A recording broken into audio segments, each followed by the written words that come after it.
یہ کبھی نہیں سوچنا کہ لوگوں کی یہاں رائے کیا ہے، اچھا کہہ رہے ہیں برا کہہ رہے ہیں. آپ نے یہ دیکھنا ہے کہ آپ کر کیا رہے ہیں. اگر اچھا کر رہے ہیں تو پھر آپ منزل پر صحیح ہیں، پھر آپ نے رستہ چھوڑنا نہیں، آپ نے سفر بڑا سادہ سا کام ہے آج کل ہمارے ہاں.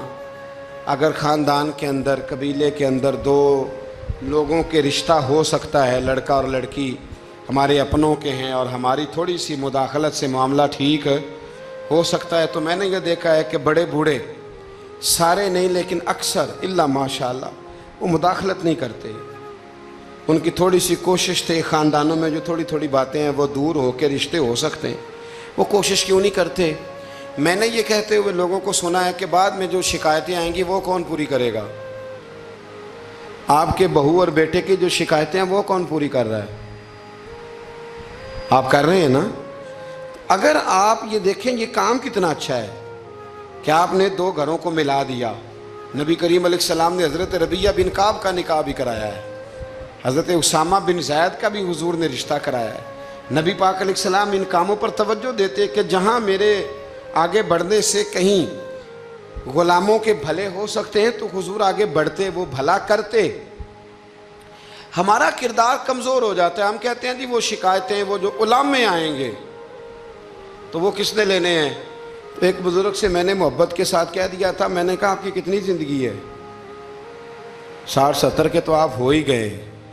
آپ اپنی زندگی سیف کر رہے ہیں اگلے والی کہ مجھے کوئی شکایت نہ دے، ملامت نہ کرے، لیکن دو خاندان جوڑ رہے ہیں اس سے آپ کنارہ کر رہے ہیں. آپ 10 سال اور زندہ رہ لیں گے، 15 زندہ رہ لیں گے، آپ اپنے ان 15 سالوں کو تو محفوظ کر رہے ہیں، لیکن جو اتنا بڑا خیر کا کام تھا، اچھائی کا کام تھا، بھلائی کا کام تھا، اس کام سے آپ رک رہے ہیں. اسی طرح دو آدمی لڑائی کر رہے ہیں، جھگڑا کر رہے ہیں، ایک بدتمیز ہے، شرارتی ہے، ظلم کر رہا ہے، زیادتی کر رہا ہے، تکلیف دے رہا ہے. ہمیں پتہ یہ بندہ غلط ہے، ہمیں اس کے خلاف احتجاج کرنا چاہیے، ہمیں اسے روکنا چاہیے، یہاں ہمیں کوشش کرنی چاہیے، لیکن ہم کہتے ہیں کہ میرا بھی نام آ جائے گا تو وہ اس کے بارے میں لگا ہوا ہے نا. تو بھائی یہ یاد رکھیں مکافات عمل ہے، اگر شر کو روکا نہیں جاتا تو شر پھیل جایا کرتا ہے. اس لیے میرے نبی کریم صلی اللہ تعالیٰ علیہ وسلم نے فرمایا اپنے بھائی کی مدد کرو، وہ ظالم ہو تب بھی مدد کرو، مظلوم ہو تب بھی مدد کرو. تو صحابہ نے عرض کی یا رسول اللہ مظلوم کی مدد تو سمجھ میں آتی ہے، تو ظالم کی کیسے مدد کریں؟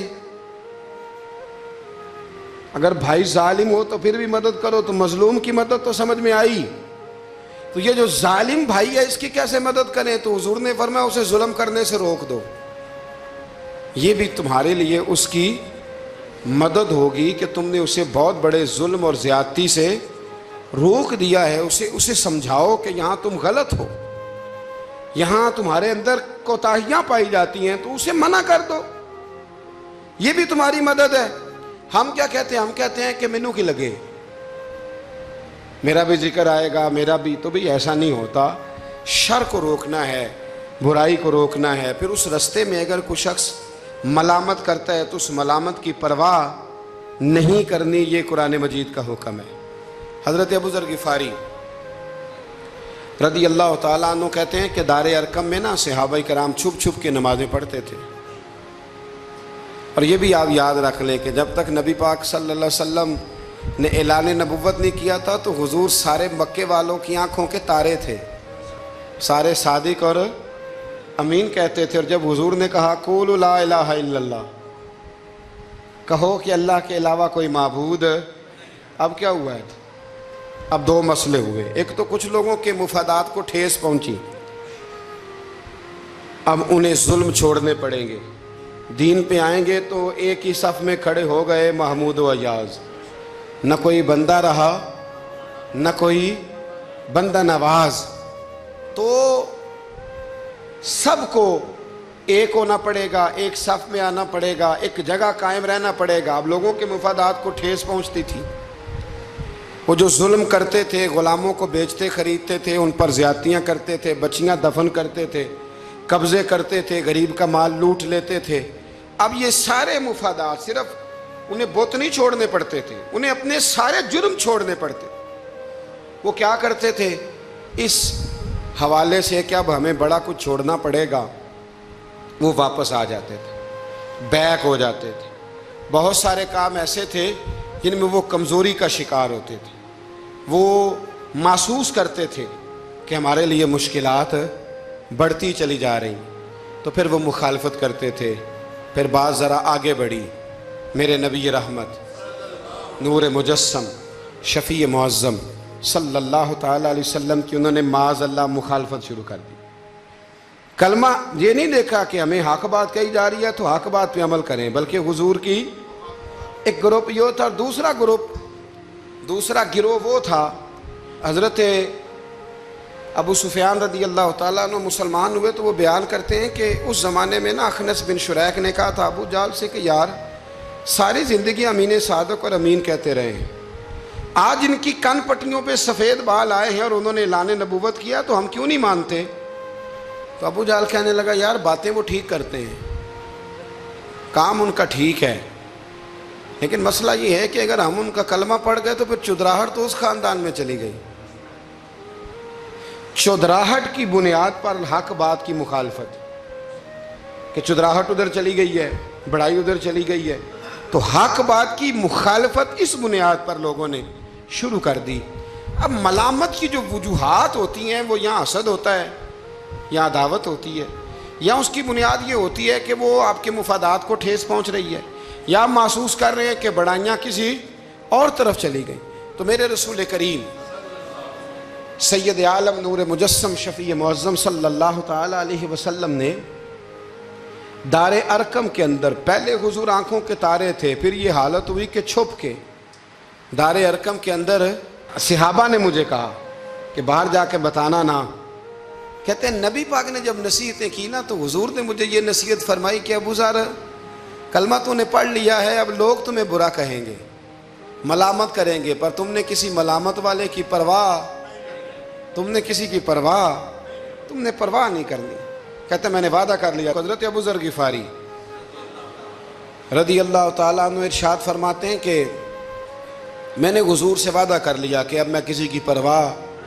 اب جب میں باہر نکلنے لگا تو صحابہ میں سے بعض نے مجھے مشورہ دیا کہ ابھی بتانا نہ کسی کو، کیونکہ یہاں لوگ ملامت کرتے ہیں، برا کہتے ہیں، مارتے ہیں۔ تو حضرت ابو ذر کہتے ہیں میں نے ان کی طرف پلٹ کے دیکھا، پلٹ کے، اور میں نے کہا بھائی اب جو جس کے دل میں آتا ہے وہ کہے، غلامی کر لی ہے تو اب کر لی ہے، کلمہ پڑھ لیا ہے تو اب پڑھ لیا ہے، اب جس نے جو کہنا ہے وہ کہے، جو کرنا ہے وہ کرے، بات ختم ہو گئی، اب طے جو کر لیا ہے، اب تیرے ہو جو گئے، اب تیرے ساتھ نسبت ہو جو گئی تو اب تیرے ہیں۔ اور کہنے لگے میں نے حضور سے وعدہ کیا ہے کہ اب میں کسی کی پرواہ نہ کریں۔ داتا گنج بخش علی اجویری رحمت اللہ علیہ فرمایا کرتے تھے کہ حق بات پر اور سچے رستے پر چلنے کا تو مزہ ہی تب آتا ہے جب دل ٹوٹتا ہے، جب تکلیف ہوتی ہے۔ تو رب فرماتا ہے مجھے ڈھونڈنا ہو تو ٹوٹے ہوئے دلوں کے پاس ڈھونڈا کرو، میں ٹوٹے ہوئے دلوں کے پاس ملتا ہوں، مجھے ڈھونڈو تو وہاں جا کے ڈھونڈو، میں ٹوٹے ہوئے دلوں میں ملتا ہوں، وہاں مجھے تلاش کرو، میں وہاں ملوں گا۔ جب آپ کی لوگ مذمت کرتے ہیں، جب آپ کو لوگ برا کہتے ہیں اور آپ ہوتے ہیں حق پہ، پھر مزہ کتنا آتا ہے، پھر لطف کتنا آتا ہے۔ آپ بظاہر تکلیف میں ہوتے ہیں لیکن وہ جو آپ کے اندر کی، اور پھر آپ کو وہ چیزیں محسوس کرنے بھی مزہ آتا ہے کہ نبی کتنی تکلیف میں رہے، رسول کتنی۔ ایک بات میں نے سورہ اعراف میں دیکھی، اس کو کبھی کبھی دیکھتا ہوں تو میں ورطہ حیرت میں گم ہو جاتا ہوں کہ یہ بھی ہوتا ہے۔ حضرت موسیٰ اللہ کے بڑے لاڈلے نبی ہیں یار، وہ پیغمبر رب کریم کے، وہ رسول کہ جن کا اللہ تعالیٰ نے قرآن مجید کے کم و بیش ہر پارے میں تذکرہ فرمایا ہے، اور اللہ کے وہ لاڈلے نبی جن کے لیے رب کریم نے دریا کو کہا کہ رستہ چھوڑ دے، 12 رستے بن گئے۔ اللہ کے وہ نبی جن کے لیے اللہ نے من و سلوہ نازل فرمایا، اللہ کے وہ رسول جو پتھر پر اپنا عصا مارے تو اللہ 12 چشمے پانی کے جاری فرما دے، اللہ کے وہ نبی جو اپنا عصا، اپنی چھڑی زمین پر پھینک دیں تو وہ اژدہا بن جائے۔ حضرت سیدنا موسیٰ کلیم اور سب سے بڑی بات یہ جن سے رب خود باتیں فرمائے، اللہ جن سے کلام فرمائے۔ ابن یعقوب کو اللہ نے صورت بخشی، ید بیضا کی کلیم اللہ کو نعمت بخشی، ہر نبی کو کوئی عزت کوئی عظمت بخشی، پر میری سرکار کو بے پردہ زیارت بخشی، میری سرکار کو بے پردہ زیارت بخشی۔ تو نبی کریم علیہ السلام سے قبل حضرت موسیٰ علیہ السلام کتنا اللہ نے شان دیا ہے، لیکن حضرت موسیٰ کے آنے سے پہلے بنی اسرائیل کے بچے قتل ہونے لگے۔ آپ نے ساری بات سنی ہوئی ہے، فرعون نے خواب دیکھا تھا، پھر بچے قتل کرانے لگے کہ وہ بچہ پیدا نہ ہو۔ اور پھر حضرت موسیٰ تشریف لائے تو بنی اسرائیل کو کچھ جہاد بھی کرنا پڑا، اس کے فرعون کے خلاف لڑنا بھی پڑا، آگے بھی بڑھنا پڑا۔ تو سورہ آراف میں مفہوم آیت یہ ہے کہ ایک دن بنی اسرائیل والے حضرت موسیٰ سے کہنے لگے کہ معاذ اللہ آپ کے آنے سے پہلے بھی ہم تکلیف میں تھے اور آپ کے آنے کے بعد بھی ہم اذیت میں ہیں۔ بڑا مشکل نہیں یہ لفظ کسی کا بیان کرنا کسی کے لیے، کہ آپ کے سبب سے گویا ہمارے بچے قتل ہوئے اور آپ کے سبب سے ابھی بھی ہم تکلیف میں ہیں، ہم اذیت میں آئے ہیں۔ میرے بھائیوں، پھر سچ کہا تھا نا حضرت سعد بن عبادہ نے کہ یا رسول اللہ ہم حضرت موسیٰ کی قوم نہیں، ہم حضرت موسیٰ کی قوم نہیں جو آپ سے کہیں گے آپ لڑیں یا آپ کا رب لڑے۔ حضور ہم تو آپ کے غلام ہیں، آپ جہاں جہاں اشارہ کرتے جائیں گے ہم سر قربان کرتے جائیں گے۔ ہم وہ نہیں ہیں جو کہیں گے آپ لڑیں اور آپ کا رب لڑے۔ حضور ہم حاضر ہیں اور حاضر رہیں گے، جاننے دیں گے، گردنیں کٹائیں گے، حاضر ہیں اور حاضر، بولیے حاضر ہیں اور حاضر، غلامان محمد جان دینے سے نہیں ڈرتے، یہ سر کٹ جائے یا رہ جائے کچھ پرواہ نہیں کرتے۔ تو رسول کریم صلی اللہ تعالی علیہ وآلہ وسلم سے قبل آپ دیکھیے حضرت موسیٰ کے لیے اتنی بڑی بات کر دی جناب موسیٰ کی قوم، کہ حضرت موسیٰ پھر بھی دین حق کی بات کرنے سے پیچھے ہٹے۔ یہ اللہ کے بندوں کا طریقہ رہا ہے کہ وہ ملامت کی پرواہ، کس کس صوفی کو برا نہیں کہا گیا۔ آپ صوفیاء کے حالات پڑھ کے دیکھ لیں، ان پر فتوے ہیں، کسی پر کوئی ہے اور کسی پر کوئی ہے۔ آپ علماء، سب علماء کو نکال کے دیکھ لیں، کسی پر لوگوں نے کوئی چارج شیٹ لگا دی ہے، کسی پر کوئی فتویٰ دے دیا ہے، کسی پر کوئی بات کر دی۔ لوگ، مخلوق تو فنکار ہے اس درجہ کے پل بھر میں، سنگے در کعبہ سے بھی اصنام تراشے، تم کون ہو کیا چیز ہے داغ کبابی۔ لوگوں نے تو مریم پہ بھی الزام تراشے۔ لوگ کیا کرتے ہیں؟ لوگ مشائخ پر الزام لگاتے ہیں، برے الزامات معاذ اللہ۔ اعلیٰ حضرت فاضل بریلوی نے بعض لوگوں پر فتوے دیے تھے، یہ بڑا مشکل کام ہوتا ہے لوگوں کی اصلاح کی بات کرنا۔ اعلیٰ حضرت نے 4 بڑے لوگ تھے جن کو لوگ بڑا جانتے تھے، ان کی غلطیوں پر انہیں تنبیہ کی اور کہا کہ اگر آپ رجوع کر لیں، توبہ کر لیں تو آپ کے لیے دروازہ بھی کھلا ہے۔ لیکن سب زور لوگوں نے اس بات پہ لگا دیا کہ وہ شدت پسند تھے، ملامت کی، ان کے خلاف کتابیں لکھی، جانے کیا کیا کہا۔ ان کی اس ایک بات کو لے کر جو کہ عین حق تھی، لوگوں نے شدت پسند کہا، اور جو فاضل بریلوی نے ساری زندگی عشق رسول کا درس دیا، جو 1000 سے زیادہ کتابیں لکھی، جو انہوں نے رسول اللہ کے ترانے لوگوں کو یاد کرائے، جو انہوں نے ہر عنوان پر قلم اٹھایا، لوگ ان کی خدمات کو بھول گئے۔ یاد رکھو، تنقید کی عینک لگا کے دیکھو گے تو ساری دنیا غلط ہی نظر آئے گی، اور محبت کے ساتھ دیکھو گے تو اللہ نے کائنات میں بڑا حسن رکھا ہوا ہے۔ رب کی مخلوق بڑی پیاری ہے، بڑی شاندار ہے، بڑی بندہ نواز ہے۔ میرے علیہ السلام کے غلاموں میں جتنے لوگ بھی تھے، ان سب کے، یہ جو ہمارا خیال ہوتا ہے نا کہ سارے لوگ ہمیں اچھا کہے، یہ خیال سرے سے درست ہے ہی نہیں۔ ساری دنیا مسلمان ہو گئی، اللہ کو ماننے لگی ہے، حضور کا کلمہ پڑھنے لگی ہے، تو آپ کو سارے اچھا کیسے کہہ دیں گے؟ جب رب رسول کے بارے میں ابھی سارے لوگ کلمہ نہیں پڑھتے، مطیع اور فرما بردار، تو آپ کا یہ دعویٰ کیسے ہے؟ آپ یہ کیسے محسوس کرتے ہیں؟ حضرت جنید بغدادی رحمت اللہ علیہ ایک شخص کا جنازہ پڑھ کے فارغ ہوئے تو لوگوں نے کہا حضور بڑا ہی اچھا آدمی تھا، ہر بندہ اس کی تعریف کرتا ہے۔ آپ فرمانے لگے غلطی ہو گئی، اس کا جنازہ نہیں پڑھنا چاہیے تھا، یہ تو ذو معنی بندہ تھا، ذو وجہین تھا، 2 منہوں والا تھا، جس کے پاس جاتا تھا اسی کا ہو جاتا تھا۔ اس نے تو سب کو راضی رکھنے کی پالیسی اختیار کی ہوئی تھی، لہذا یہ درست نہیں تھا۔ اگر یہ بندہ سچا ہوتا، حق بات کہتا، تو لوگ اس کے مخالف بھی ہوتے۔ اگر یہ صحیح رستے پر ہوتا تو لوگ اسے برا کہنے والے بھی ہوتے۔ تو چونکہ یہ درست نہیں تھا، باتیں چھپاتا تھا، غلطیاں کرتا تھا، جدھر جاتا تھا اسی کا ہو جاتا تھا، لہذا کوئی اسے برا نہیں کہتا، تو اس کا مطلب یہ ہے کہ یہ حق بات نہیں کہتا تھا۔ حضرت جنید بغدادی خود ایک دن گزر رہے تھے گلی سے، مرید شاگرد عقیدت مند ساتھ تھے، تو ایک شخص نے آپ سے کہا معاذ اللہ ثم معاذ اللہ، کہنے لگا او زندیق، یعنی اے بے دین، او زندیق۔ جب اس نے یہ لفظ کہے نا تو آپ کے شاگردوں کو بڑا برا لگا، غصہ آیا۔ حضرت جنید بغدادی رحمۃ اللہ علیہ نے پلٹ کے اس شخص کی طرف دیکھا تو آپ ہنسے، فرمانے لگے یار سارے بغداد کو میرا ایک ہی نام یاد تھا کہ میں دیندار ہوں، تو نے اچھا کیا ایک اور نام بھی یاد کرا دیا ہے۔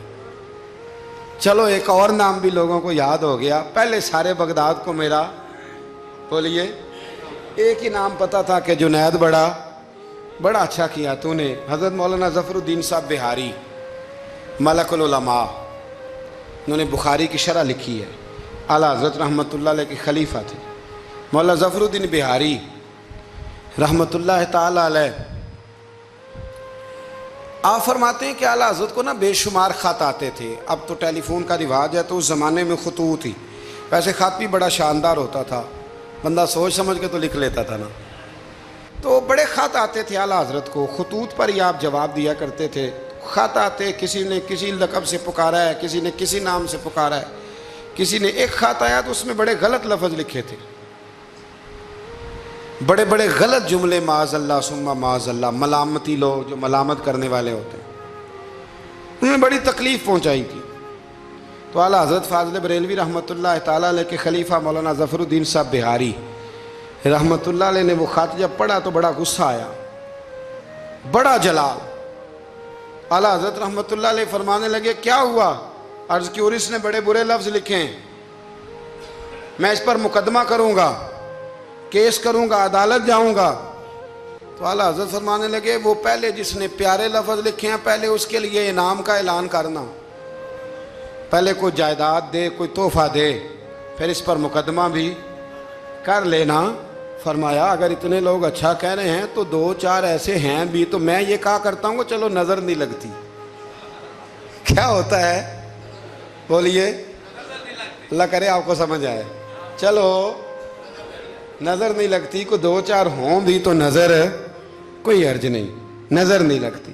اعلیٰ حضرت فرمانے لگے یا تو ان کو انعام دو، ان کے نام جائیداد کراؤ، تو پھر تکلیف دینے والوں پر مقدمے بھی کر لینا، تو اگر وہاں تمہیں انعام نہیں دے رہے تو پھر یہاں تمہیں مقدمہ کرنے کی حق بات پر، سچی بات پر آپ مستقل مزاجی اختیار کریں، آپ ٹھہریں۔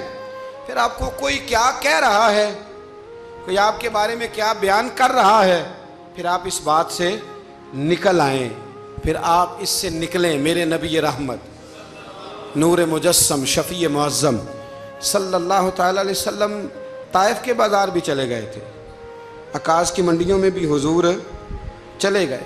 نبی پاک نے کافر کے ہر سوال کا جواب دیا، اور جب دین کی تکمیل ہونے لگی مدینہ منورہ میں تو کافر ختم ہوئے تو منافق کھڑے ہو گئے۔ پوری صورتیں ہیں منافقین کے بارے میں، ادھر سے معاملہ ختم ہوا تو ادھر سے کبھی حضور کے علم پر اعتراض کرتے ہیں، کبھی حضور صلی اللہ تعالیٰ علیہ وسلم کے صحابہ پر شکوہ کرتے ہیں، کبھی کوئی بات کرتے، کبھی کوئی بات کرتے۔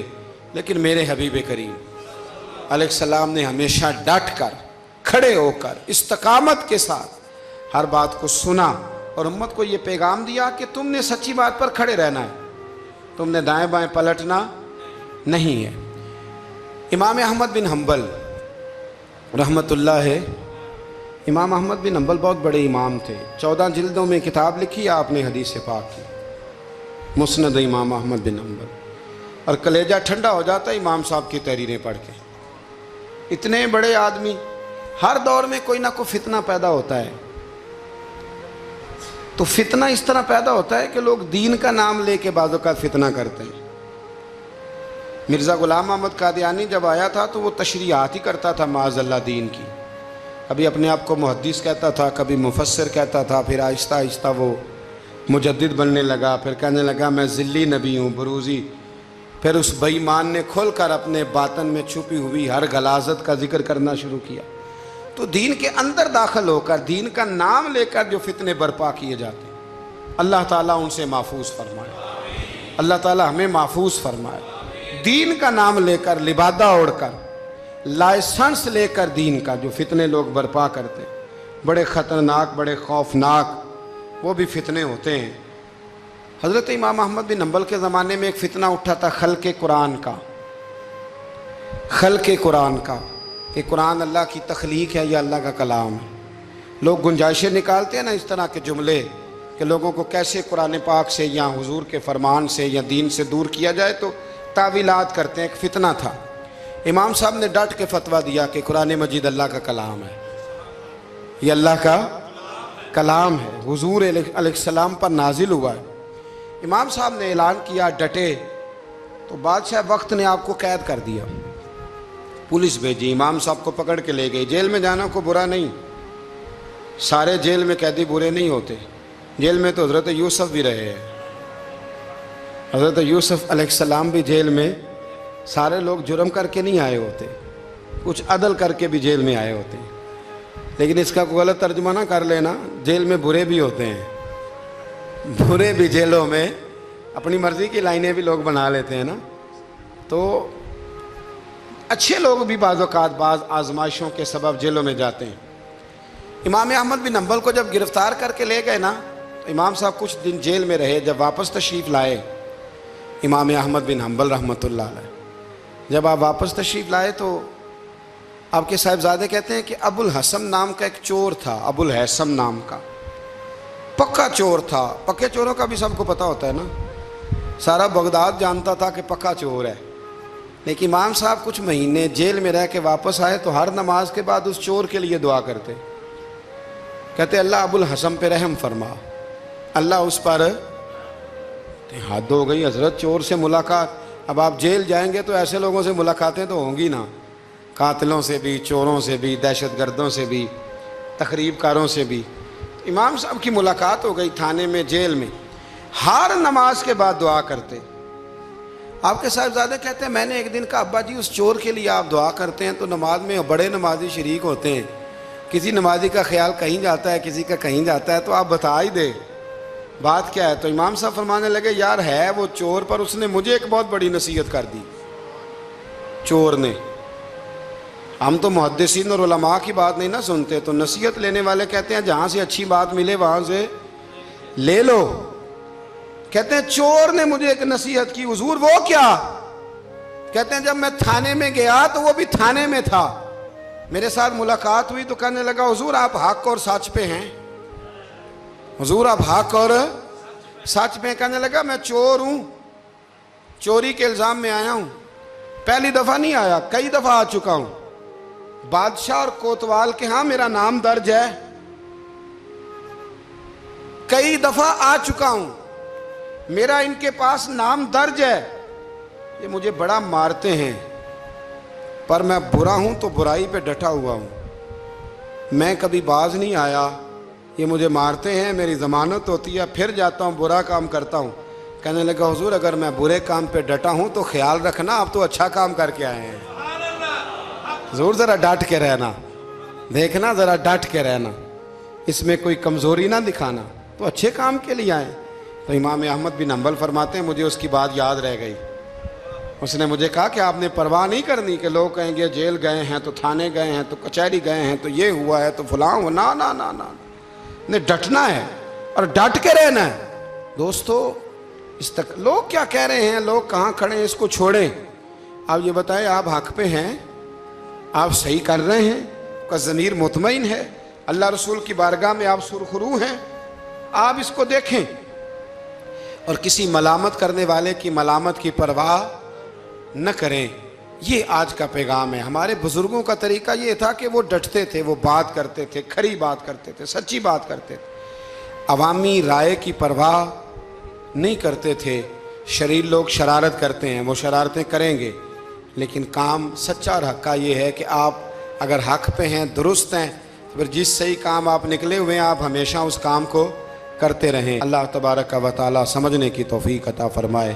آخر دعوانا